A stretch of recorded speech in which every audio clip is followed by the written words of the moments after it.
आज से छठ महापर्व की शुरुआत हो रही है। छठ और यमुना में समानता क्या है? दरअसल एक नहीं बल्कि दो समानता है। पहला तो ये कि छठ मैया को जिस तरीके से हम पूजते हैं वैसे ही नदियों का पूजन भी माँ के रूप में किया जाता है।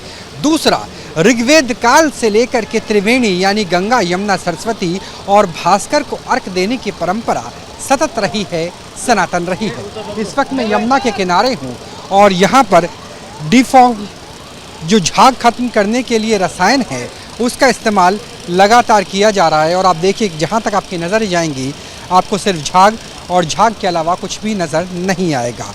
कोशिश इस बात के जिस तरीके से दिल्ली के पर्यावरण मंत्री ने कहा था कि हमारी कोशिश है कि यमुना जहाँ दिल्ली और उत्तर प्रदेश से मिलती है वहाँ हम इस तरह के झाग को ख़त्म करने की कोशिश करें। और आप देखिए किस तरीके से नेट लगाया हुआ है और झाग को ख़त्म करने का प्रयास जारी है।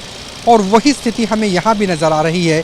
एक नहीं बल्कि दर्जनों जो यहाँ पर कर्मचारी है उनकी कोशिश है कि कालिंदी कुंज इलाके में झाग को ख़त्म किया जाए। और यही वजह है कि बाकी दिनों की अपेक्षा में झाग काफ़ी कम नज़र आ रहे हैं। हालांकि सवाल ये उठता है कि क्या इस तरह के केमिकल के छिड़काव के लिए हमें छठ का इंतज़ार करना होगा?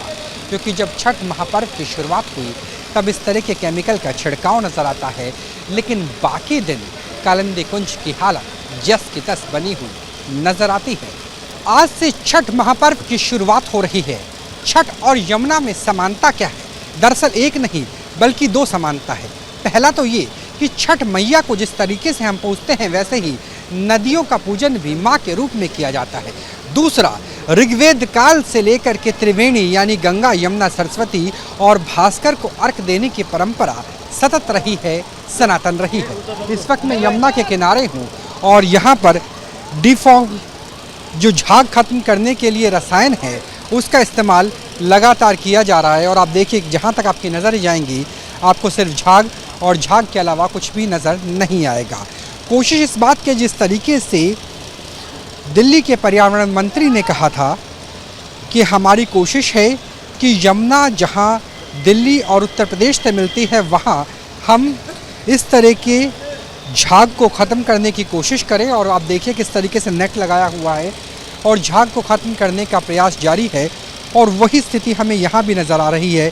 एक नहीं बल्कि दर्जनों जो यहाँ पर कर्मचारी है उनकी कोशिश है कि कालिंदी कुंज इलाके में झाग को ख़त्म किया जाए। और यही वजह है कि बाकी दिनों की अपेक्षा में झाग काफ़ी कम नज़र आ रहे हैं। हालांकि सवाल ये उठता है कि क्या इस तरह के केमिकल के छिड़काव के लिए हमें छठ का इंतज़ार करना होगा?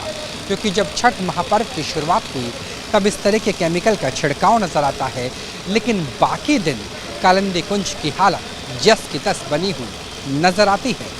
कैमरा सहयोगी सोमेंद्र के साथ Rahul Dabas, news nation, Delhi. News nation अब व्हाट्सएप पर खबरों की ताज़ा अपडेट के लिए न्यूज़ नेशन के इस QR कोड को स्कैन करें।